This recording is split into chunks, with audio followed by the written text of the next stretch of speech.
Est-ce que toi aussi, ça t'arrive de changer d'avis?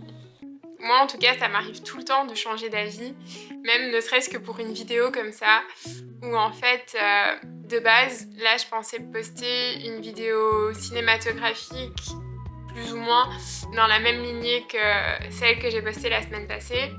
Et en fait, hier, j'ai été boire un café avec un ami, et il m'a fait un petit feedback sur la vidéo, et il me disait... Ok Mia, c'est sympa, elle est chouette la vidéo que t'as faite, mais j'ai l'impression que ça te correspond pas encore tout à fait à 100%, c'est pas tout à fait toi. Et j'étais là, ouais, ok, continue, parce que vraiment, enfin, c'est ce que je ressens aussi, c'est que ça m'a hyper fort amusée de faire la vidéo et de tester les différents plans, de raconter une histoire, mais c'était un peu trop taffé par rapport à ma manière d'être, à qui je suis beaucoup plus spontanée et c'est la remarque qu'il m'a fait aussi. Et du coup, il me dit, est-ce que t'as déjà pensé à tester le format vlog? Et là, je suis là, ben non, pas vraiment. Enfin, c'est vrai que j'aime bien regarder des vlogs. Moi-même, quand je suis sur un temps de midi, je trouve ça chouette en fait d'avoir une vidéo un peu bonne ambi, des fois plutôt calme. Et une personne qui t'embarque dans sa journée ou dans sa vie et qui te montre des trucs qui peuvent t'inspirer. Et j'avais pas spécialement pensé, moi, en créer.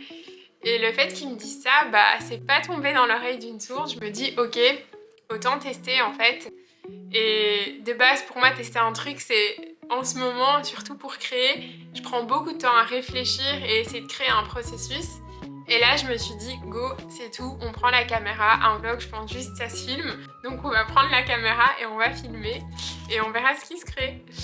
Ça va pas être over fun là maintenant tout de suite parce que, en vrai, ce que vous voyez pas trop, c'est qu'on est en plein travaux chez nous et qu'il y a un peu de ménage à faire.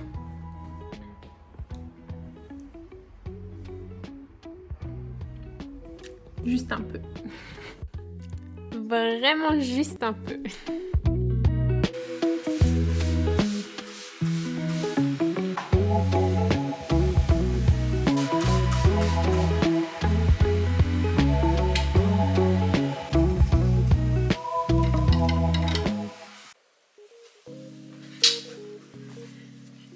Wouhou! J'ai fini une bonne partie du ménage. Je suis trop contente. Ça nous fera au moins une ou deux nuits plus ou moins au propre. Et entre temps, je vais prendre une bonne heure, je pense, pour me refaire les ongles. Parce qu'ils sont plus trop en état. Tu vois, celui-là, il est cassé. Voilà, je préfère quand vous êtes un peu plus proche. C'est quand même plus cosy pour papoter. Mais du coup, ça prend souvent une bonne heure quand je fais ça. Et j'aime bien mettre un truc à regarder en fond ou à écouter. Et là, j'ai vu que Caroline Receveur avait posté une story où en fait, j'ai du coup appris qu'elle a fait un podcast avec Léna Situation, le canapé 6 places. Et j'ai trouvé ça trop cool, surtout sachant qu'elle vient de guérir de son cancer, enfin, de se rétablir. Et j'étais très curieuse de voir comment elle en parle, comment ça s'est passé pour elle. Elle s'est aussi beaucoup ouverte à tout ce qui est signe de la vie, elle en parle beaucoup plus et c'est vrai que c'est aussi un sujet qui résonne énormément avec moi. Rien qu'aujourd'hui, sur le chemin du retour vers l'appart, je sais pas le nombre de signes doubles que j'ai vus, des 2, 2, 2, 2, des 4, 4, 4, des... Enfin, bref, on y croit, on n'y croit pas, mais moi j'y suis hyper attentive et je trouve ça trop cool qu'elle qui a autant de notoriété en parle et quelque part sensibilise de par qui elle est, de par son vécu, des gens à s'ouvrir plus ou moins à ça. J'ai fait confiance aux médecins, j'ai fait confiance à la vie et voilà. Et j'ai jamais autant vécu que ces derniers mois.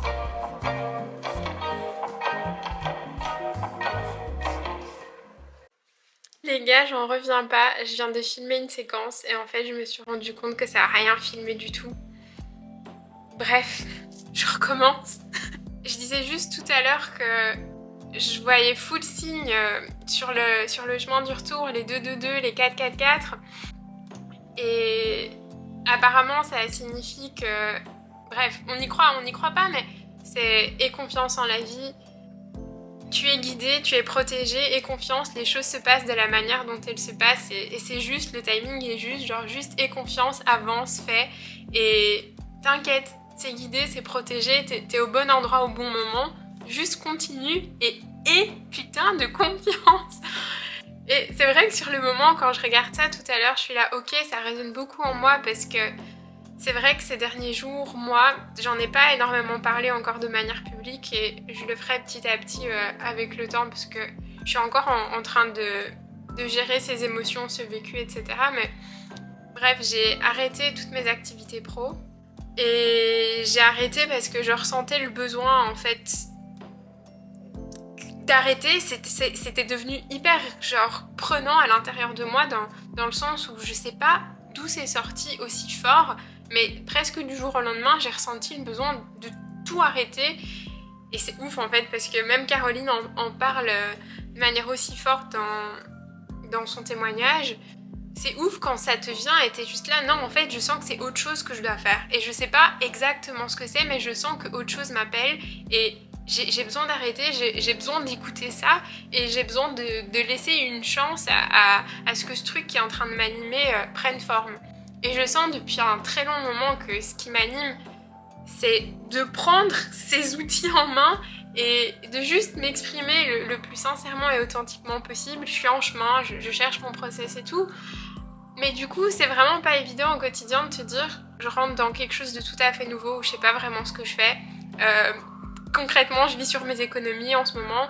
Je remets quand même souvent tout ça en question et je me dis Mia, est-ce que t'as vraiment raison en ce moment de t'écouter à ce point et de t'aventurer sur des chemins aussi inconnus où toi-même tu sais même pas où ça va en fait, t'es en train d'explorer et d'expérimenter un truc où oui, sur le moment même ça te fait kiffer, tu trouves ça chouette de t'écouter et ok, mais est-ce que vraiment ça va aboutir à quelque chose? Est-ce que ça a vraiment un sens ce que t'es en train de faire? Et du coup, de voir ces signes, par moments, limite, des fois, j'en ai tellement que j'y fais presque plus attention ou je les prends plus aussi à cœur, en fait, que si je les voyais de manière plus rare parce que j'en vois tout le temps. C'est même pas je les cherche, c'est juste, ils sont moi. Il y a plein de gens qui sont au courant de ces histoires de Joker que je vois partout et qui ont une très forte symbolique vis-à-vis de mon grand-père. J'en parlerai dans d'autres vidéos. Mais bref, là, littéralement dans le podcast, genre, je suis en train d'écouter ce truc et je vous remets la séquence. Et voilà, la veille, le matin même, je me suis réveillée on était le 3 juin, je me suis réveillée à 3h03, puis moi qui suis très, quand je suis allée regarder ce que ça signifiait, c'est cette signification un peu qui dit, en gros, t'inquiète pas, t'es guidé, t'es protégé. Et en fait, après tous les messages que j'ai ressentis, c'était t'inquiète pas, on est là. Mais le t'inquiète pas, on est là, il voulait dire tu vas en chier, mais t'inquiète pas, on est là, quoi. Ouais. Voilà. Ouais. Ah, mais t'écoutes vraiment beaucoup les signes. C'est à 1000%, genre, dans la cohérence des deux messages que j'avais vus avec tous ces 2, 2, 2 et 4, 4, 4 que j'ai vus en double, en triple sur la route. Et les gars, genre, je suis née le 3 juin. À quel moment, dans un podcast, t'as une femme qui t'inspire et que tu trouves hyper intéressante et qui parle de manière aussi authentique et elle cite genre ma date de naissance quoi. Et vraiment à ce moment j'ai eu les émotions, ça m'a provoqué des frissons et j'étais là mais non c'est pas possible. Puis quand elle a exprimé ce truc je me dis c'est ouf. Mais voilà, je me dis que je vais faire confiance au processus et que c'est pas pour rien qu'aujourd'hui je vois tous ces chiffres et que j'entends Caroline parler de ça et que littéralement elle cite ma date d'anniversaire. En mode toc toc Mia. Genre, on réentend ce message parce que visiblement la première et la deuxième fois, il est passé trop doucement et que t'as pas trop voulu l'entendre, mais genre là, pendant que t'as rien d'autre à faire qu'écouter, réentends-le parce que c'est ça que tu vas entendre et t'inquiète, le plan est parfait, tu verras avec le temps. Juste écoute-toi et suis ce que tu sens et tu verras. Tu verras, ça prendra le temps qu'il faudra, mais tu verras. Ok, I got it. Ça y est, j'ai fini ces petits ongles et le podcast aussi. Les amis, je voulais vous montrer un petit truc que j'ai reçu aujourd'hui par la poste et en me dirigeant vers le sachet, je vois un autre truc et je trouve que ça résonne tellement. Vous voyez sur ce sac là, moi tout ce que je lis c'est Live the Passion, donc vivre sa passion. Et c'est trop ouf les amis parce que justement là-dedans j'ai reçu une bouteille que j'ai gagnée récemment à un concours auquel j'ai participé sur Instagram. Et c'est trop ouf, genre moi je me dis toujours tu vois que participer à des concours, bah t'as quasi aucune chance de gagner donc je participe quasi jamais. Et là, ces derniers mois, j'ai participé à 3 concours parce que ça, je sais pas, c'est des trucs que je trouvais sympas. Et sur les 3 auxquels j'ai participé, j'ai gagné aux 3. C'est un truc de ouf quand même. Donc rien que ça, genre, je trouve que c'est un signe tellement bienveillant et hyper positif de se dire que la chance peut tourner en ta faveur et juste, genre, fais ce qui te semble juste et la vie fait le reste en fait. J'ai toujours un peu cette pensée que on fait jamais 100% du travail. Il y a une partie qui est dans ton contrôle et c'est un truc que toi tu peux faire, mais qu'il y a tellement de choses qui sont hors de ton contrôle et il faut lâcher prise sur ça. Et si ça t'est destiné et si ça te met sur ton chemin, bah c'est génial. Et si pas. Et par rapport à ces concours, bah du coup là je me dis voilà, j'ai gagné cette chouette bouteille avec l'intention de célébrer nos projets avec mon amoureux. Et bah du coup je suis trop contente de l'avoir gagnée parce que je trouve que ça renforce l'intention. Et j'allais vers ce sac, en fait, pour vous montrer des cartes de visite que j'ai fait imprimer. Et quand j'ai lu ce message de vivre sa passion, j'étais là, mais c'est tellement ça, c'est tellement ce vers quoi, genre, ça tend en ce moment. Et bref, de nouveau, on écoute les petites choses ou pas qui sont devant nous au quotidien. Mais tout ça, c'était juste de base pour vous montrer les petites cartes que j'ai fait imprimer parce que je me disais que en fait c'est pas tellement évident de parler pour moi de ce que je suis en train de faire en ce moment et de tout mon processus créatif, mais pourquoi pas laisser aux gens en fait ne serait-ce que les coordonnées ou les infos pour aller voir la chaîne, le podcast, bref, tous ces trucs que je crée et qui avec le temps je me dis ça aura un sens. Et j'aimais beaucoup cette citation de Albert Einstein qui dit « Je n'ai aucun talent, je suis juste passionnément, waouh, curieux ». Parce que c'est tellement ça. Sur ça, je commence à avoir faim et je me dis que ce serait un bon moment pour aller se chercher des petits sushis à manger.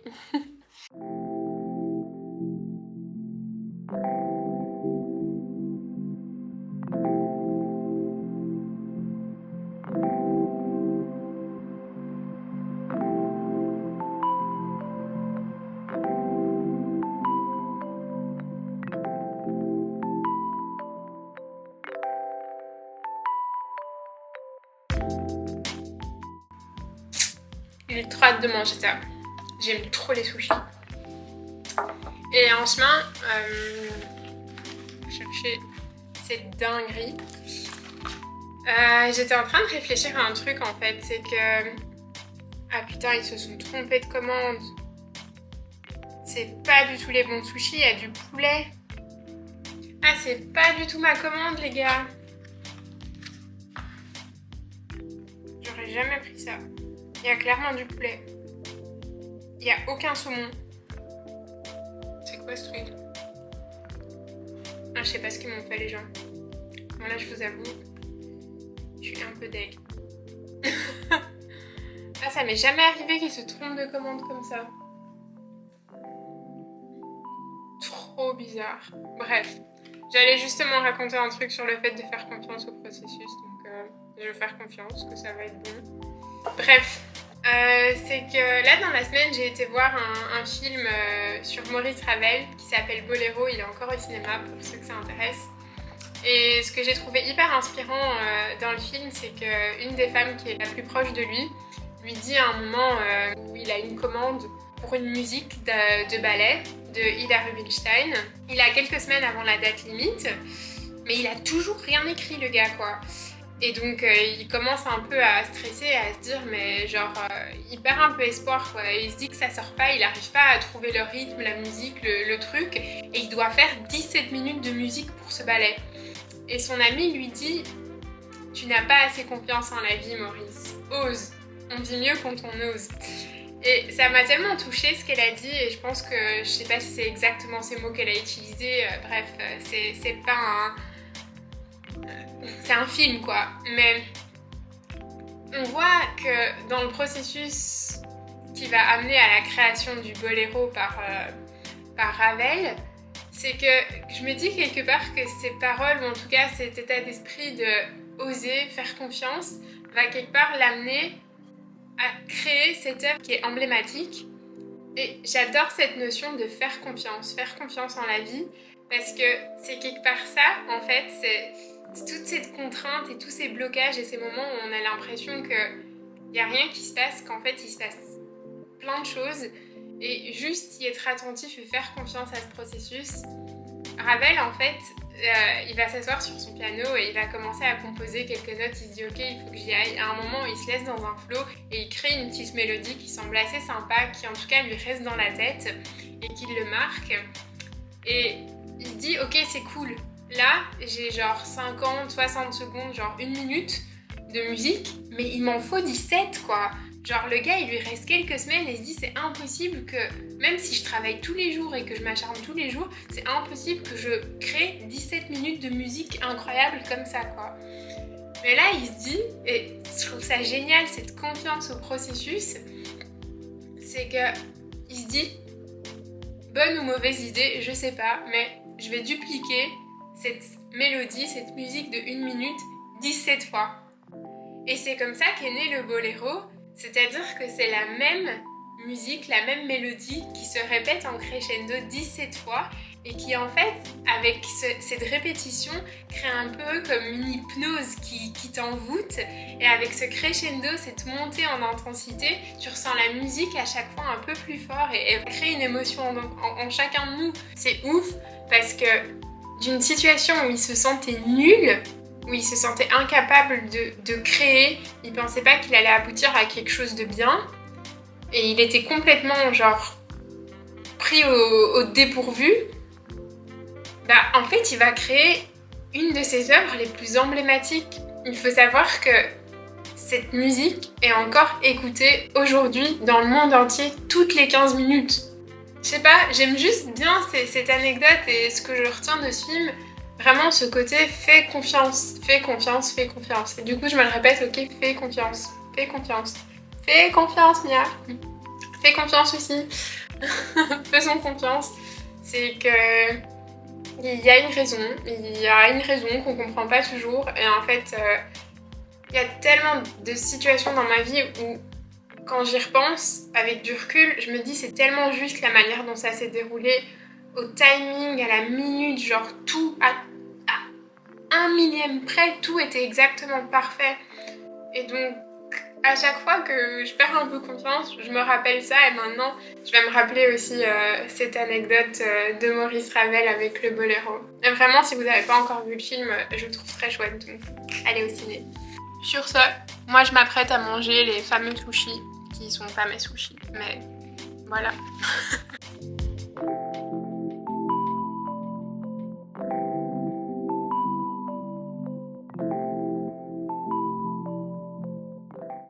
Franchement, ça va. C'est pas mauvais. Je sais pas encore où je vais avec cette chaîne, avec ces vlogs ou ces autres vidéos. Mais s'il y a bien un truc auquel je crois aussi, c'est que on trouve sa voie et ce qui nous correspond et ce qu'on doit faire en faisant. Dans le sens... je vais pas trouver ma réponse en y pensant.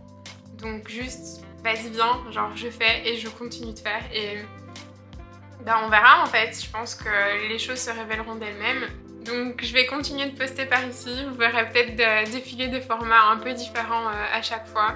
Mais ce qui me tient à cœur aussi, c'est de pas prendre 1, 2 ou 3 mois à poster une vidéo et de faire des trucs aussi plus spontanés, clairement, des trucs moins travaillés, mais des trucs qui nous permettent juste de connecter, de se découvrir et voilà. Donc c'est pas une vidéo hyper pro, mais c'était pas le but. Et j'espère que ceux qui ont regardé jusqu'ici, vous y trouvez un peu de joie, de réflexion, de faim. Peut-être que ça vous a donné faim, je sais pas. J'espère que vous y trouvez quelque chose et que ça nous aura d'une certaine manière permis de connecter et qu'on se retrouvera dans d'autres vidéos. Je vous fais à tous de gros bisous. Cœur sur vous!